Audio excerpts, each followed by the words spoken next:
우리 특수상대성 이론을 맨 처음 시작할 때 두 가지 문제가 있었습니다. 아인슈타인이 해결해야 될 문제가 그게 광속 불변과 상대성 원리였죠. 상대성 원리가 뉴턴의 운동방정식에는 적용되는데 전자기학 법칙에는 적용되지 않아서 이상하다라고 하는 것이었습니다. 그런데 알고 봤더니 어땠습니까?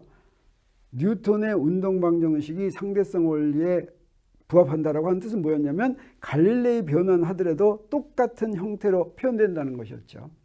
근데 이제 상대성 이론의 결과가 무엇입니까? 갈릴레이 변환이 잘못된 것이었죠. 그래서 갈릴레이 변환을 바꿔놓으니까 그러면 어떻게 되겠어요? 뉴턴의 운동 법칙은 상대성 원리를 만족하지가 않게 되겠죠.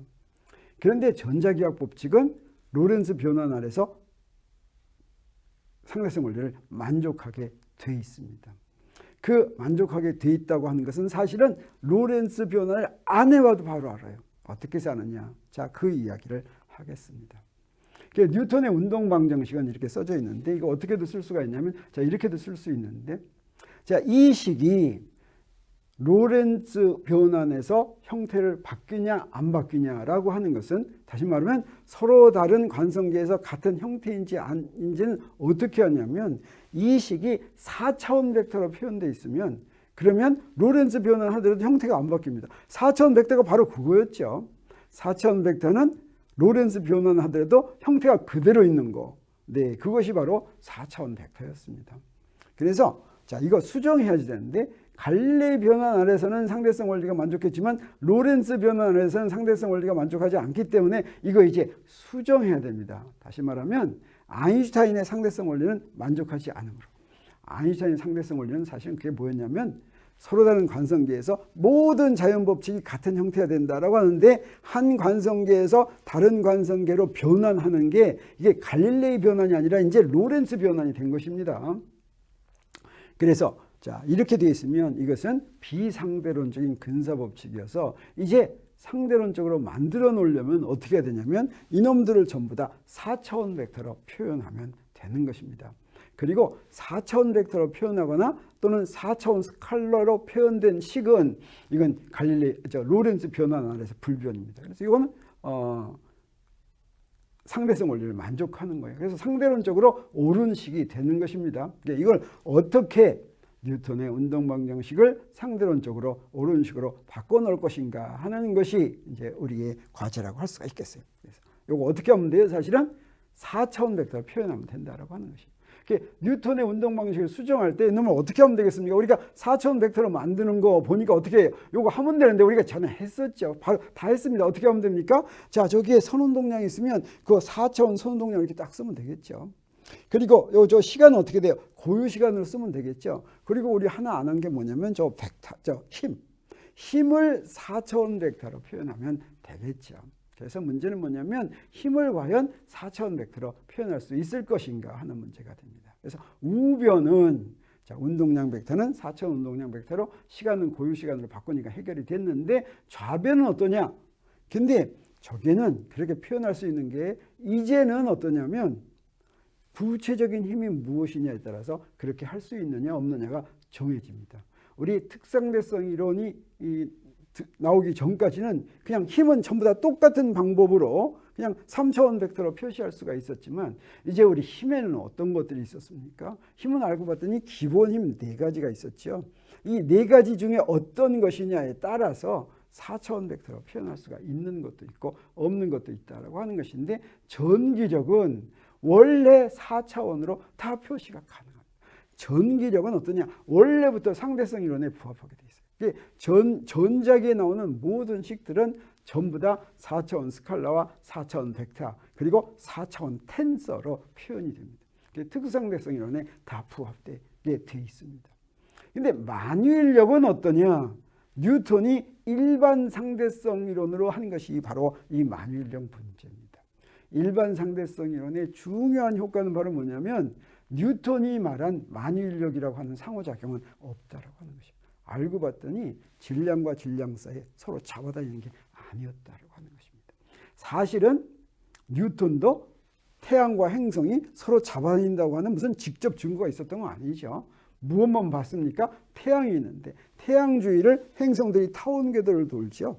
그러면 거리의 제곱에 반비례한다는 만유인력이 있다고 가정하면 그러면 그게 잘 설명할 수가 있어서 만유인력을 도입을 한 것입니다. 그런데 아인슈타인은 특수상대성 이론을 일반 상대성 이론으로 바꾸는 과정에서 필요한 것이 무엇이었냐면 만유인력 문제를 해결하는 것이었는데 알고 봤더니 우리가 이제 다음에 일반 상대성 이론에서 배우겠지만 질량과 질량 사이에는 서로 작용하는 힘이 있는 것이 아니라 질량의 효과는 뭐냐면 주위의 시공간을 휘어지게 만든다라고 하는 것이죠. 그래서 뉴턴의 운동법칙에 만유인력 집어넣은 거 좌변에 힘이 만유인력인 경우는 상대성 이론에서는 그게 바로 일반 상대성 이론이 되고 일반 상대성 이론은 다른 말로 그래서 중력 이론이다 이렇게 이야기합니다. 그래서 여기에 만유인력 집어넣은 것을 뉴턴의 중력 이론, 그 다음에 일반 상대성 이론을 아인슈타인의 중력 이론이다 이렇게 이야기를 하는데 우리 주위에서는 두 개가 똑같습니다. 근데 진짜 둘 차이는 언제 나느냐? 질량이 큰 데서는 차이가 나요. 우리 주위에서 질량이 제일 큰 데가 어디냐면 태양이죠. 태양 근처에서 0.001% 정도 차이가 나요.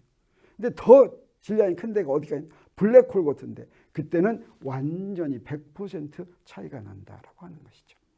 자, 그러면 전기력은 잘 되고 만유인력은 일반 상대성 이론의 영역이고 그 다음에 기본 힘 중에서 남은 게 뭐가 있습니까? 강력과 양력이 있죠. 근데 이것은 미시세계를 기술하는 것인데 우리가 앞에서 배운 것처럼 미시세계에서는 뉴턴의 운동법칙으로 설명하는 그런 세계가 아니죠. 그래서 이때는 미시세계에서는 힘으로 기술하지 않습니다. 그냥 포텐셜 에너지로 기술하고 그 다음에 뉴턴의 운동법칙도 사용하지 않죠. 그래서 이것은 우리가 적용 대상이 아니다라고 하는 것입니다. 그래서 뉴턴의 운동방정식을 더 이상 상대론에 부합하게 그렇게 만들려고 노력할 필요가 없다라고 하는 것이죠. 대부분은 그냥 그대로 놔둬도 그냥 쓸 수가 있다라고 하는 것입니다.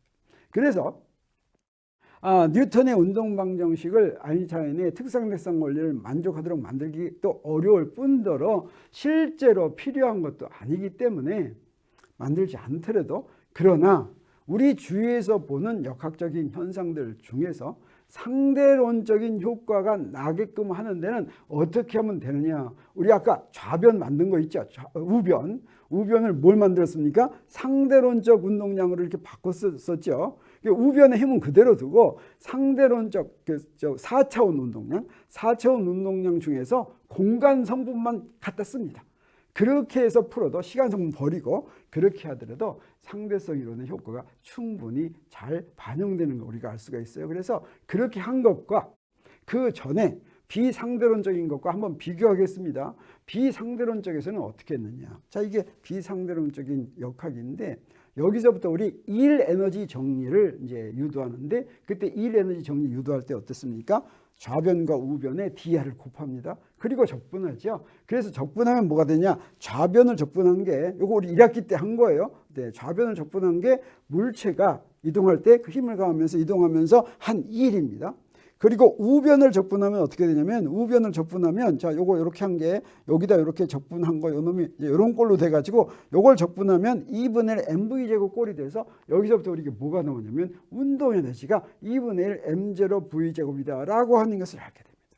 이게 바로 일 에너지 정리예요. 그래서 물체에서 외력이 한 일은 물체에 작용한 합력이 한 일은 물체의 운동에너지 변화량과 같다라고 하는 것이 이게 비상대론적 역학의 일 에너지 정리인데 이것을 우리 상대론적으로 보도록 하겠어요. 여기서 상대론적으로 본다라고 하는 것은 우리 4차원 운동량 벡터에서 뭐만 써요? 앞에 공간 성분이 이거였어요. m0 감마 v 힘은 그대로 쓰고 그래서 dt분의 d m0 감마 v 요 식을 이제 이용을 하면 그러면 그때 나오는 것들이 상대론적인 효과는 그대로 갖고 있다라고 하는 것이죠. 그래서 여기에 한번 일 에너지 정리를 적용해 보겠어요. 일 에너지 정리를 적용하기 위해서는 어때요? 아까 한 거와 똑같이 양변에 dr을 곱합니다. 그 dr을 곱해서 좌변을 적분하는 것은 합력이 한 1이 되겠어요. 그 합력이 한 일은 우변을 적분하면 어떻게 되느냐. 요거 조금 어려운 관계지만 요거 사실은 뭐 그렇게 어렵진 않아요. 그대로 할까 하면 이렇게 나오는데 요 우변을 적분하면 어떤 결과가 나오냐면 딱 요런 결과가 나옵니다. 요런 결과. 그래서 요놈 빼기 요놈이 요거 차이인데 요거 뭐라고 해석할 수가 있냐면 우리가 앞에서 해석한 M0 감마 C제곱이 바로 뭐였습니까? 총 에너지였죠. 이거 루트 1 마이너스 베타 제곱분의 1은 감마죠. 그래서 M0 감마 C제곱은 여기서 바로 그 총 에너지가 여기서 바로 나옵니다. 총 에너지 차이. 그래서 합력이 한 일은 총 에너지의 차이와 같다라고 하는 결과가 나온다라고 하는 것이죠. 이게 바로 무엇을 얘기해 주냐면 우리 앞에서 총 에너지는 이렇다고 한다면 이 총 에너지 그러면 여기서부터 정지했을 때 이 총 에너지가 정지해 있을 때는 바로 뭐가 되겠습니까? 베타가 0일 때가 정지한 거죠. 그럼 우리가 알고 있는 M0 C제곱이 나오죠. 이게 이제 정지 에너지가 이렇게 나옵니다. 네. 그러면 이놈의 차이가 바로 뭐겠어요? 이게 바로 상대론적 운동 에너지라고 할 수가 있습니다. 총 에너지에서 정지 에너지를 뺀 것이 상대론적 운동 에너지여서 상대론적 운동 에너지는 바로 이렇게 정의가 돼야지 됩니다. 우리 비상대론적으로는 운동 에너지가 뭐였습니까? 2분의 1 mv 제곱이랬죠. 근데 상대론적으로는 운동 에너지가 이렇게 좀 복잡해집니다. 복잡해져요. 근데 이것은 자, 이게 바로 진짜고 베타가 작으면 이게 바로 비상대론적 운동 에너지가 된다라고 하는 것을 우리가 알 수가 있어요. 그래서 속도가 클 때는 반드시 상대론적 운동 에너지를 구하기 위해서는 상대론적 운동 에너지를 써야 되지만 속도가 작으면 어떤 근사식을 쓰느냐. 자, 저거 할 때 첫 번째 항은 뭐라고 근사할 수가 있냐면 1 더하기 2분의 1 베타 제곱 이렇게 근사할 수가 있어요.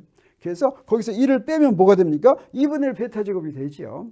자, 그러니까 운동 에너지가 어떻게 됐어요? 여기다가 뭐만 곱하면 돼요? M0 C제곱을 곱하는데 거기다 M0 C제곱을 곱하니까 2분의 1 M0 V제곱이 되는 걸 알 수가 있죠. 그래서 상대론적 운동 에너지는 어떻게 해서 나왔습니까?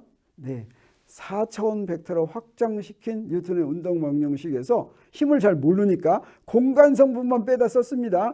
공간 성분만 빼다 써가지고 1에너지 정리를 유도했더니 바로 거기서부터 운동 에너지가 상대론적인 운동 에너지가 나왔는데 그 상대론적인 운동 에너지는 우리가 앞에서 본 상대론적인 총 에너지에서 정지 에너지를 뺀 것과 같다라고 하는 아주 심플한 그런 결과를 얻었죠. 그래서 비상대론적 운동 에너지는 상대론적 운동 에너지의 근사값에 불과하다라고 하는 것을 우리가 알게 됐어요. 여기서 한번 여러분이 지금까지 상대성 이론으로 배운 에너지와 질량 사이의 관계를 잘 이해했는지 보기 위해서 돌발 퀴즈 오랜만에 한번 해보겠어요. 자, 이런 퀴즈가 있습니다. 그림과 같이 정지 질량이 M0로 같은 두 물체가 지금 마주보면서 오겠어요. 오다가 같은 속도로 와서 비탄성 충돌을 하면 완전 비탄성 충돌을 해서 한 물체로 결합되면 어떻게 되겠습니까? 충돌 전에 선운동량이 합이 0이니까 충돌 후에 정지해 있을 수가 있겠죠. 그래서 와서 정지했어요. 정지하면 두 물체가 정지한 다음에 정지 질량은 얼마일까? 원래 두 물체가 정지해 있을 때 각각의 정지 질량은 M0였어요. 이놈이 V로 와요. V로 와. 그래서 충돌을 한 다음에 합해져서 결합해서 정지했습니다. 그러면 그때 정지 질량은 2M0일까? 2M0보다 더 클까? 2M0보다 더 작을까? 클 수도 있고 작을 수도 있까? 어떤 거라고 생각이 됩니까? 자, 이것이 바로 뭐냐면 여기서 에너지와 질량은 같은 것이다. 자, 윗상태와 아랫상태는 지금 같은 상태입니다. 단지 표현이 위에서는 정지 에너지, 정지 질량 에너지 더하기 운동 에너지 이렇게 있었다고 한다면 앞에는 이게 다 정지 질량으로 바뀌었을 뿐입니다. 그래서 두 개가 결합해서 한 물체로 되면 그러면 두 개가 움직이고 있을 때 운동 에너지도 질량 에너지로 바뀐다라고 하는 것이죠. 그러면 답이 어떤 거겠습니까? 2M0보다 더 크다라고 하는 것이 답이어야지 되겠죠.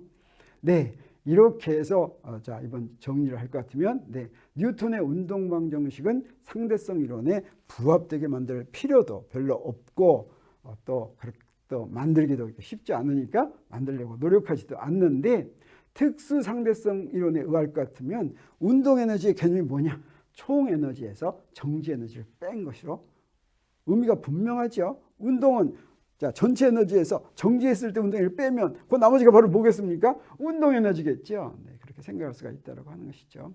그래서 뉴턴 역학에서 우리가 앞에서 알고 있던 운동 에너지는 물질의 속력이 광속에 비해서 아주 느릴 때 상대론적 운동 에너지의 근사적인 표현이다라고 하는 것을 우리 알았습니다. 자, 이렇게 해서 상대성 이론을 모두 마쳤습니다. 우리 이제 25강을 다 마치고 그 다음에 다음 주에는 26강으로 들어가는데 26강에서는 핵물리학, 원자핵물리학을 공부하겠습니다. 이 26강에서는 우리가 사실은 해야 될 게 많지만 그 중에서 이제 핵물리를 좀 하는 이유가 바로 뭐냐면 내가 핵물리를 전공해서 내가 좀 잘 아는 거예요. 그러니까 원자물리나 고체물리나 뭐 이런 것도 좀 해야지 되는데 내가 잘 모르기 때문에 우리 물리학에서는 그거 좀 뺐습니다. 대신 우리 원자핵이 원자하고 어떻게 다릅니까? 원자에서는 원자핵의 역할이 무엇입니까? 그냥 전자를 원자에 붙잡아두는 역할만 하는데 사실은 원자핵 안에서는 원자보다도 훨씬 복잡한 일이 벌어집니다. 원자의 성질은 원자핵 바깥에 있는 전자들만에 의해서 결정이 되지만 원자핵의 성질은 그 안에 들어있는 양성자와 중성자에 의해서 결정이 돼요. 훨씬 복잡하게 안에서 막 무슨 일이 벌어지는 거예요. 앞으로는 우리가 이 원자핵의 성질이 더 중요해질 때가 점점 오는데 우리 상대성 이론에서 했었죠. 우리 몇만 광년 떨어진 별까지 가려면 사실 못 가는 이유가 바로 뭐냐면 우주선을 만들지 못하기 때문입니다. 우주선에 무엇을 만들지 못하느냐? 동력 장치를 해결하지 못합니다. 광속까지 가속시키려면 동력이 많이 필요한데 이거 뭡니까? 석유를 싣고 석탄을 싣고 하면 이거 우주선 뜰 수가 없겠죠. 자, 무엇을 이용해야지 되냐면 사실은 질량 에너지를 이용해야지 됩니다. 질량 에너지를 가장 효과적으로 이용할 수 있는 게 뭐냐면 물질과 반물질을 결합해서 에너지를 꺼내는 거예요. 그거는 우리가 아주 요원하죠. 자, 원자핵에 대해서 우리가 잘 공부하는 것이 바로 원자핵이 실제로 물질의 성질에는 전혀 영향을 두지 않지만 에너지 문제라든가 또는 원자핵의 미세한 성질을 이용할 것 같으면 우리가 이제 지금까지 알고 있던 우리 첨단 과학기술 문명을 그야말로 몇 단계 더 도약시킬 수 있는 그런 원천을 원자핵이 가지고 있습니다. 다른 것보다도 우리 물리학에서는 원자핵을 조금 자세히 공부하겠습니다. 그냥 내가 전공했기 때문에 그렇게 하는 거니까 그렇게 이해해 주기 바랍니다.